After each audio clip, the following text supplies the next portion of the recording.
Okay, welcome back. This is the second in our series of lectures on early American history, and today we're going to discuss British and French North America and slavery. We're basically covering the 16th century to approximately 1763, just prior to the beginning of the conflict between the British and the colonists. So here's a map of North America in this particular time. As you can see, France held a great deal of territory in these green sections, and the orange areas are the areas where the 13 colonies are located. You can see the differences in population. There's approximately 250,000 people in this very small area, so it's very densely populated. Whereas if you look at the French territories, right, there's only about 15,000 people in a much larger territory. So when we look at the development of these territories, it's very agrarian, very much based on slave labor, particularly in the southern areas. When you look at Virginia in particular, from the 17th through the 18th century, they very much were reliant upon slave labor. You had enslaved African Americans who are doing the labor, an elite planter class. In the beginning, primarily, it's tobacco that's making a great deal of money.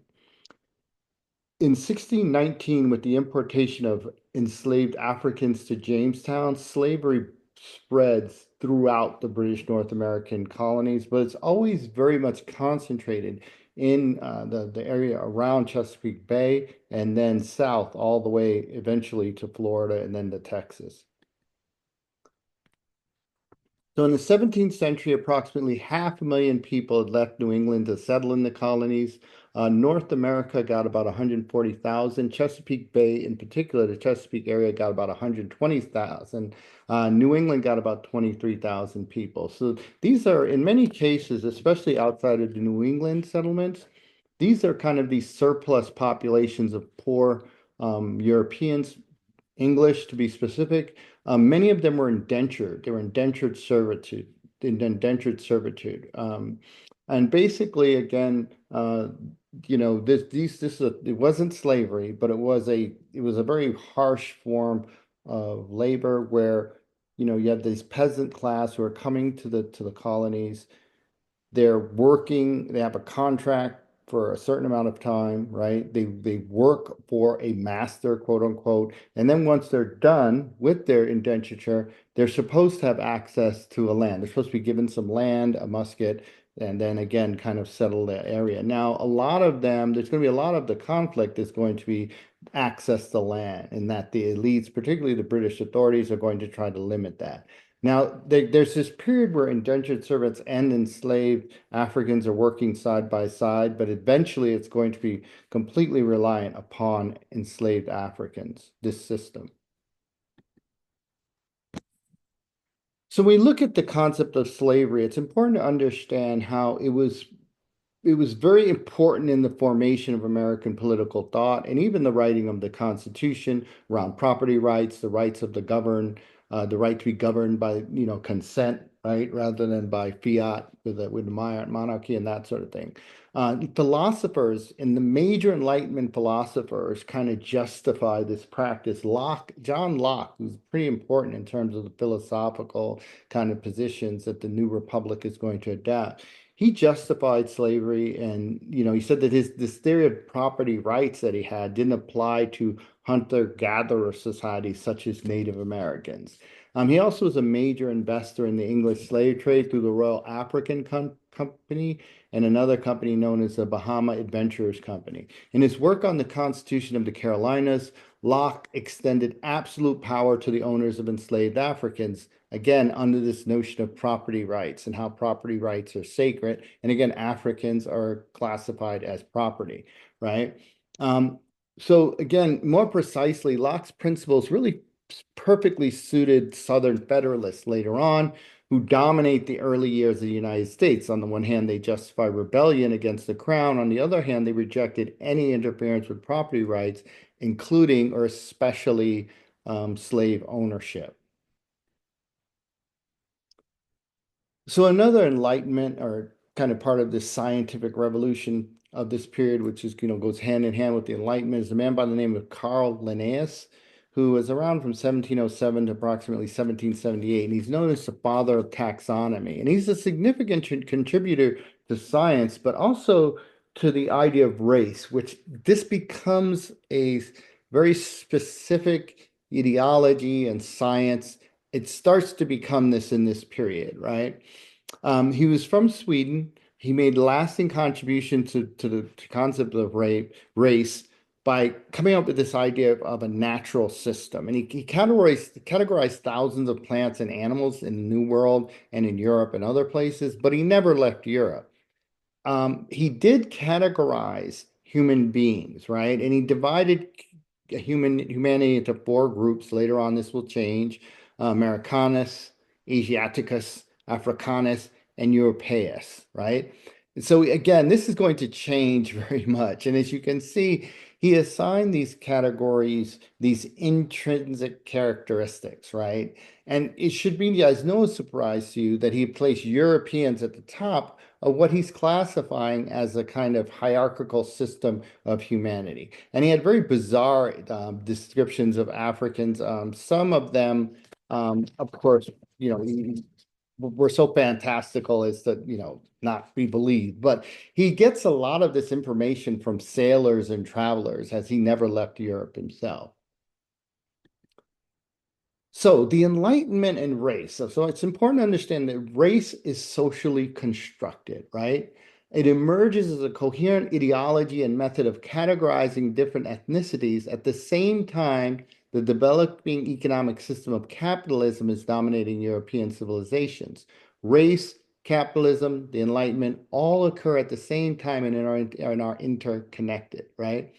Race basically provides this ready-made explanation for the use of Africans as enslaved labor, right? Also, and the expropriation of indigenous lands and near extermination of some indigenous people, and developing ideas about democracy, about republicanism, and this sort of thing. So the Enlightenment, the scientific revolution, they invented, legitimized, and reified race. Enlightenment philosophers did not conceive of non-European people as full human beings. So how does the transatlantic slave trade start though? So we're going to have to go back a little bit to kind of look at this. So the trade between Europe, right, of guns, manufactured goods, right, and this sort of thing, it begins in this really interesting place, right? Starting before the New World is even discovered, the Portuguese basically get involved in the slave trade by their voyages of discovery, where they're going around the western coast of Africa. They begin to raid these villages. In 1455, the Pope himself, a papal bull, basically gives permission for Europeans to, quote, reduce to servitude all heathen peoples. So with this begins these raids on the West African coast, basically by Portuguese who are taking captives, bringing them back to work in sugar plantations off the coast of Africa and even all the way back to Portugal. Later on, this is going to extend to the New World.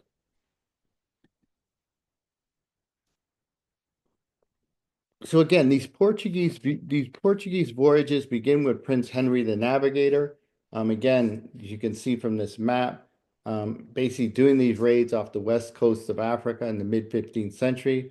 Vasco da Gama later on basically makes the trip from the Iberian Peninsula, where Portugal is located, and basically is able to make it all the way to India, right? And so again, they're trying to find this shortcut to the Indies in order to access a lot of the the riches of that region.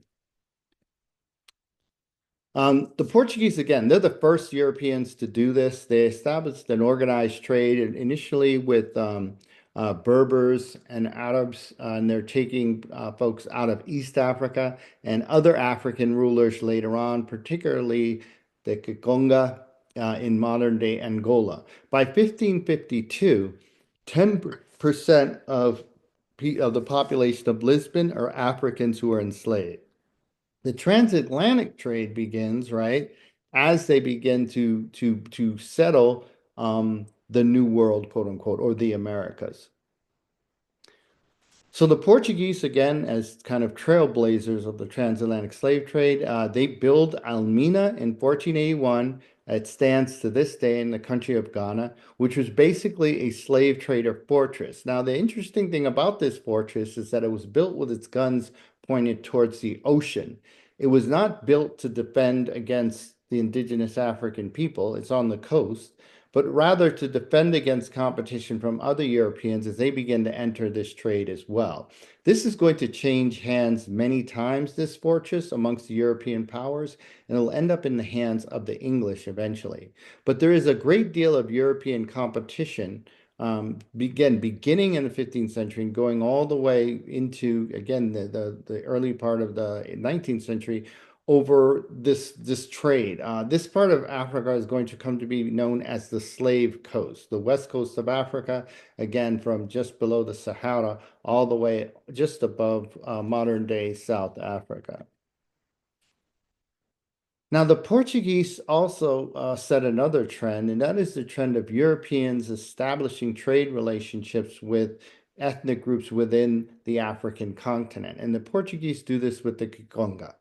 The Portuguese at first are engaging in those raids that I spoke of, but eventually they form an alliance with the Kigonga people, and they actually bring Catholicism to modern day Angola. King Zinga in 1482 is the first of the Kigonga kings to be baptized and convert to Catholicism. And he provides a steady supply of enslaved Africans as he makes war on other African ethnicities, right? In exchange for European manufactured goods, including weapons, right? His one caveat or the one condition amongst the many conditions of trade, but one very specific condition is that there would be no enslaving of Kikonga people. And so in this way, he thought with this alliance with this powerful group, the Portuguese, who had superior weaponry, he could expand his kingdom, and he did, and he could keep his people free. But by the late 16th century, and we're going to see this throughout Africa, invasion and widespread enslavement is going to occur throughout the region, and even the Kakonga are going to fall victim to it as other Europeans, again, get involved in this trade and make alliance with rival groups.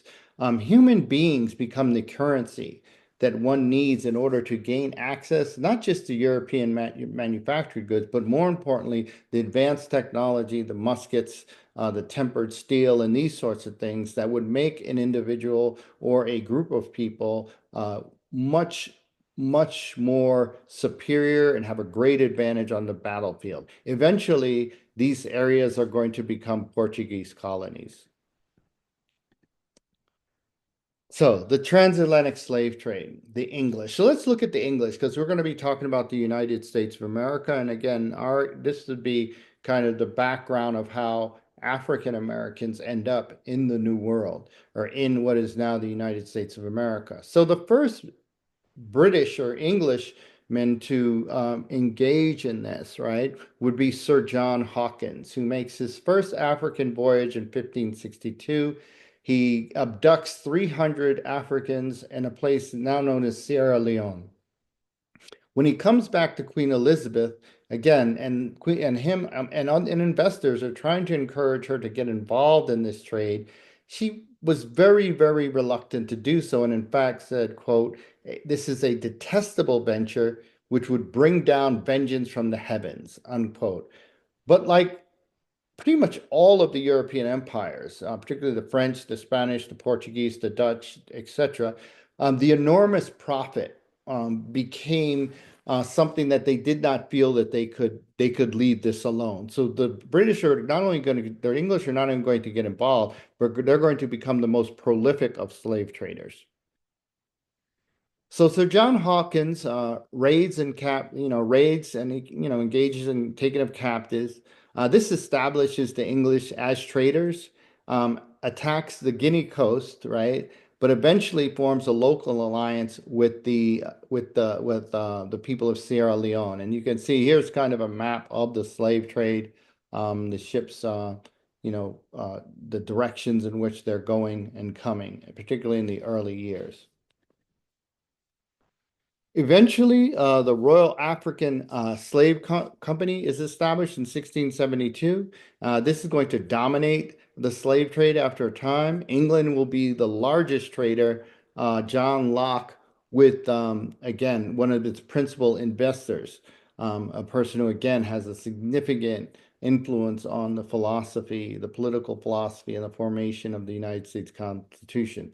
Just to give you an idea of how deeply the British were involved in this, by the 1800, about 120 ships annually are leaving from Liverpool, with about 35,000 Africans per year. Liverpool very much was a slave economy, right? The entire economic system, in fact, of that city was predicated upon slavery, right? And Liverpool is just one example among many. Again, the slave ships would leave from Europe, basically with manufactured goods. They would go to make the voyage to the West African coast where they would trade those goods for human beings. Then they would go to the New World, fill up with raw materials, and bring it back to England to be turned into finished products. This was known as the triangular trade system, right? The Middle Passage was that part of the voyage between the African continent and the Americas, right? And this is where, of course, hundreds of enslaved persons from Africa are chained in a prone position in the bottom of in the lower parts of the ship for this voyage, which would take several weeks, actually. There was a great deal of profit to be made, but also a great deal of risk as Africans frequently rebelled and would try to kill the individuals who enslaved them and take control of the ship.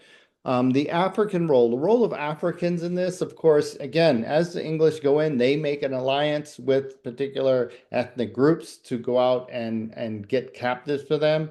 And those individuals would war upon other groups who would then make an alliance with a rival European group. So it became really to the advantage of Europeans, particularly those who are invested in this trade, to keep a constant state of conflict going so that these ethnic groups needed the weapons to defend themselves against slavery, but the only way they could get those weapons was through the trade of enslaved Africans. And this becomes kind of this global system of basically creating capital. So basically part of the kind of the beginning of the modern day global capitalist system. Race, again, central to this system, right? Is very important for the functioning capitalist model in that this was the labor, right, that created the raw materials, particularly in the Americas, that again would be brought to be purchased, brought to England, manufactured, etc. This is creating a great deal of capital for capitalists, people who are invested in this system.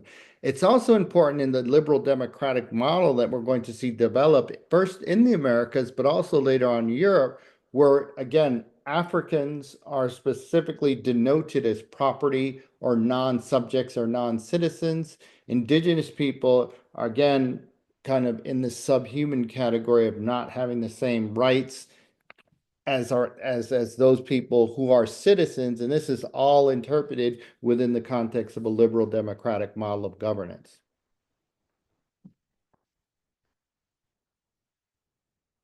So when you look at the various the different settlements in the Americas, right? And just look at the development of slavery in particular. Again, in 1619 in Jamestown, that's when the first enslaved Africans were brought. Well, actually, there were 19 Africans brought to Virginia, which up to that point had been reliant upon indentured servitude, right? And this becomes the first enslaved Africans on the American continent, right?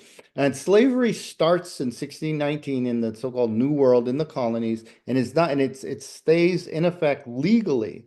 These people are categorized as property until the 13th Amendment is passed in 1864. Now we'll talk about the period after that because there is going to be a period where individuals will be enslaved, but not going to be chattel slavery like we're talking about in this instance.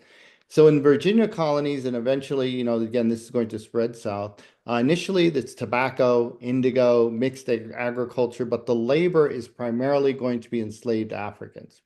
New York and New England also had enslaved individuals. The 1626 New York, at one point in New York, about half of the population of New York City were enslaved peoples. The Dutch brought slavery to New York. The English kept it going. It's not even abolished till 1827.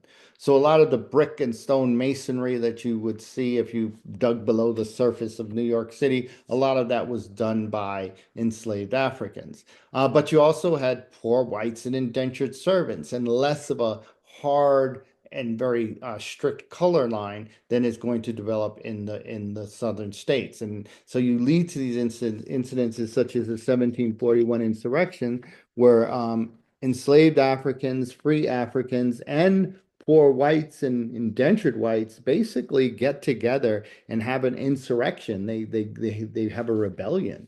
And this is one of the reasons why, of course, it doesn't succeed. The people who are, found to be the main organizers are either burnt alive or hung. But again, this among other types of alliances between enslaved Africans and poor whites is going to encourage the ruling class to more firmly establish the ideas of race and particularly the boundaries of race. So again, going back to the middle passage, I want to show you this is a small representation of it's a facsimile of an actual document that showed the interior, an illustration of the interior of a slave ship during the middle passage. Okay, so these voyages are organized by groups of investors or capitalists who are trying to, again, they're trying to, make money. They're trying to, raise capital, right? And basically, they would try to get as many people into these ships as possible, hoping that, the majority will make the passage there, and then they will get a good return on their investment. This is a larger, comprehensive photograph of of the interior of a ship, as you can see.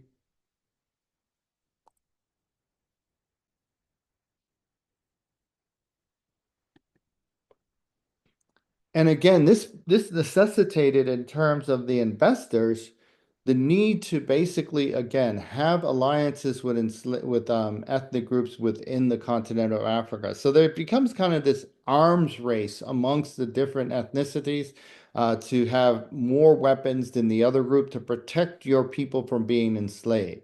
African elites allied themselves with European capitalists, right? And to get access to these weapons and make themselves even more powerful. And then they would make war on other African ethnicities. Again, they're thinking, I have an alliance with a powerful individual who's going to help me to establish myself as being even more powerful, extend my territory, extend the power and influence of my group. Unfortunately, this will eventually end to them also being enslaved, and of course, later on, the period of colonialism. Europeans mostly stayed on the coast. They mostly didn't go into the interior because of disease. Europeans didn't have a very high tolerance, particularly for malaria.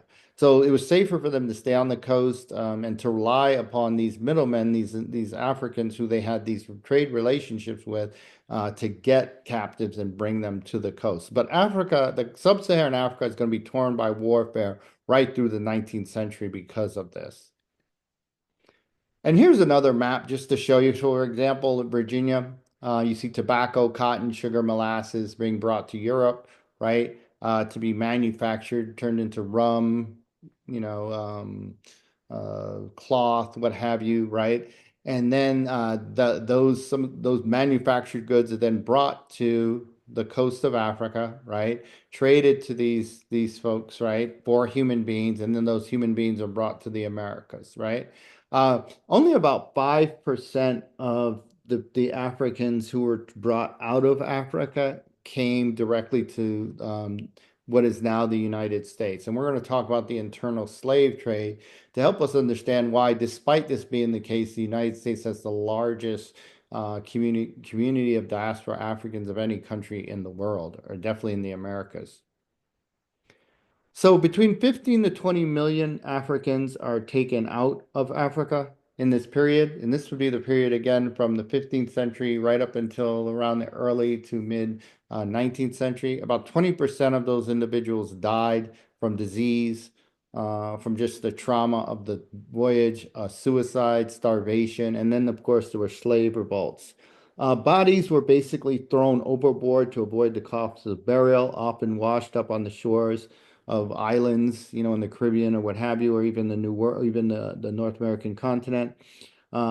People were packed very tightly in the prone position for the voyage. Again, they were fed just enough to survive. Again, the idea for these folks who were invested in this, who were running this, was to get as many people alive as possible, enough to make a profit anyway, but then to not spend too much on them getting them there.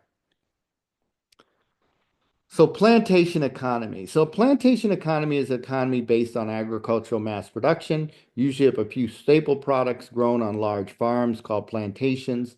Plantation economies rely on the export of cash crops as a source of income and basically rely on, again, enslaved populations. Plantation economies historically associated with slavery, especially in the United States. They benefit the large country which they're exporting, to which we're exporting the goods, in that they can manufacture those raw materials and then they can sell those manufactured products, right?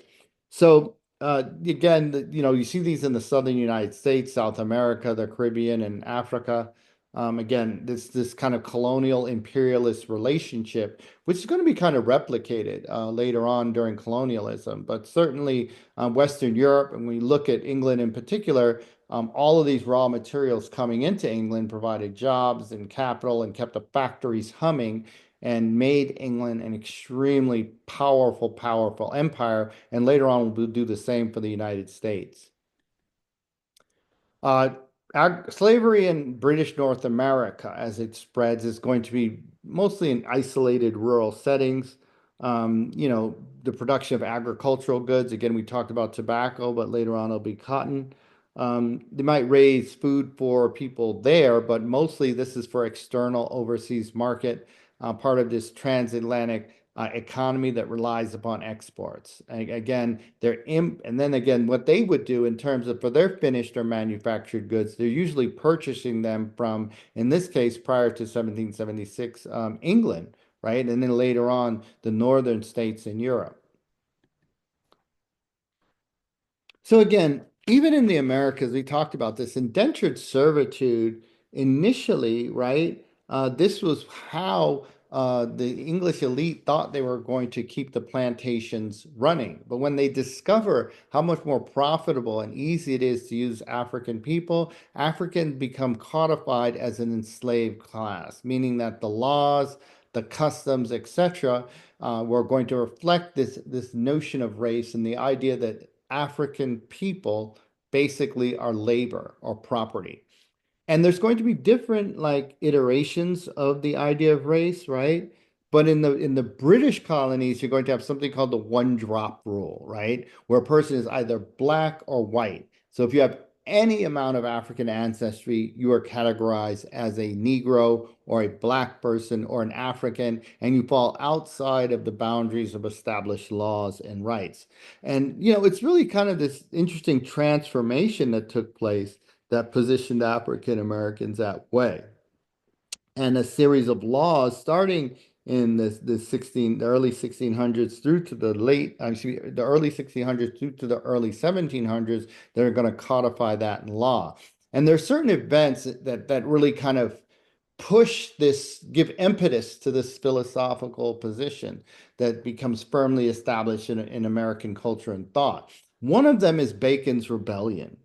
And Nathaniel Bacon, excuse me, was an elite. He was part of the English, plantation owning elite who harnessed the anger of poor whites, mostly former indentured servants who wanted to expand into the frontiers, as well as the anger of enslaved and formerly indentured Africans, right?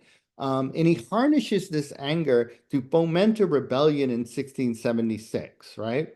Now, again, the main issue here is the expansion into the frontier. These whites who are at the bottom of the socioeconomic ladder, as well as some of these, free blacks and even again enslaved Africans joined in on this, wanted to have the option to expand further into the frontier, further west, whereas British authorities were not allowing this to happen, or English authorities were not allowing this to happen to avoid open conflict with the indigenous people. So this alliance of indentured servants and Africans in bondage comes together and burns Jamestown to the ground, right?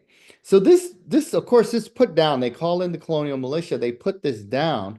But what white elites recognize is that this is a very dangerous situation, that they're a very small minority, and they need to create a division, right, between poor whites and again poor blacks who are either enslaved or free, but still in the same kind of economic class in a sense. So they do this over time with several different laws that culminate with the 1705 Virginia Slave Codes, which basically make it very clear that it's first of all, it codified Africans in an enslaved class, and eventually they're going to phase out indentured servitude, although they don't right away. It also established new property rights for slave owners, gave them absolute power over enslaved Africans. It allowed for the legal free trade of enslaved Africans with protections granted by the courts.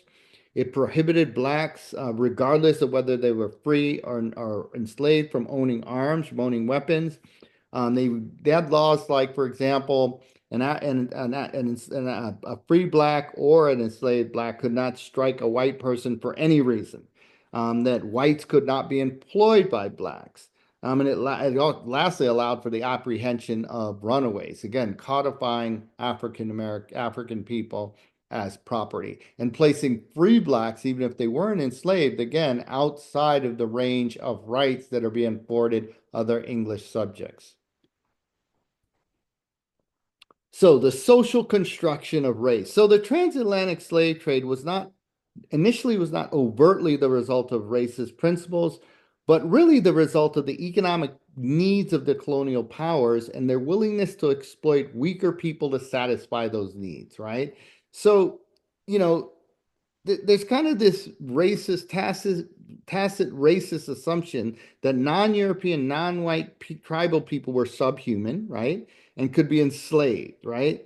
So again, in the late 17th century, excuse me, early to late 17th century, you begin to see these laws, right, around so-called race, and this term is used, right? You have this Virginia slave codes, of course, in 1705, where Africans are, property. 1639, they passed laws saying that blacks could not own weapons.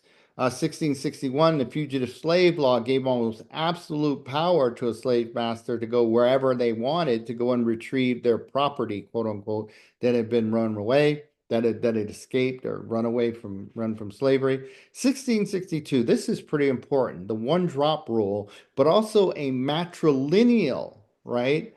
Understanding of the origin of individuals if they are black. Whereas within amongst white people, quote unquote, as they begin to be denoted, right, rather than English, French, whatever, people become white, it's who you are and your status come from what your father is. But with women, it was if your mother is enslaved, then you are a slave. It doesn't matter if your father is free. It doesn't even matter who your father is, right? And we're going to talk more about that concept later on. 1667, a law is passed that says, again, that Christians can be enslaved. And this was because many of the enslaved Africans were becoming Christian. In some cases, if they were coming from the Portuguese colonies, they were already Christian. And so this was to get around a kind of very ancient tradition going back to the beginning of Christendom, where it was not considered acceptable to enslave a fellow Christian.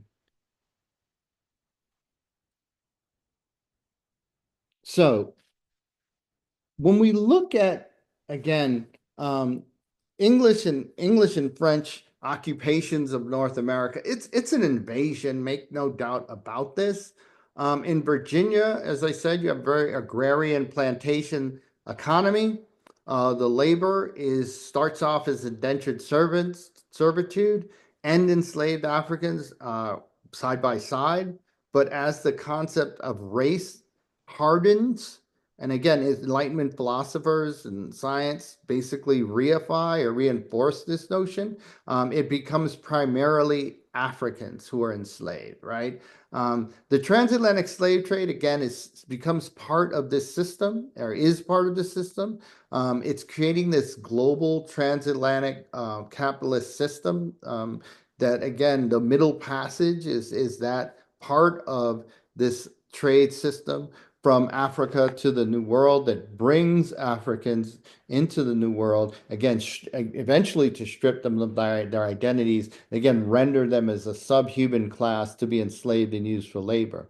Bacon's rebellion reinforces this idea of race and helps, it kind of motivates the political authorities to create this infrastructure of race.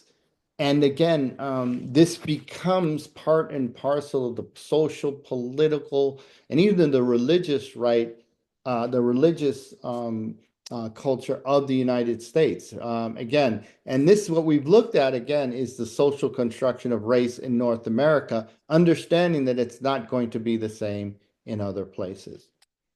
So when we come back, we'll continue to look at the development of the colonies and the transition from within these colonies from colonies to what is going to eventually become the United States of America.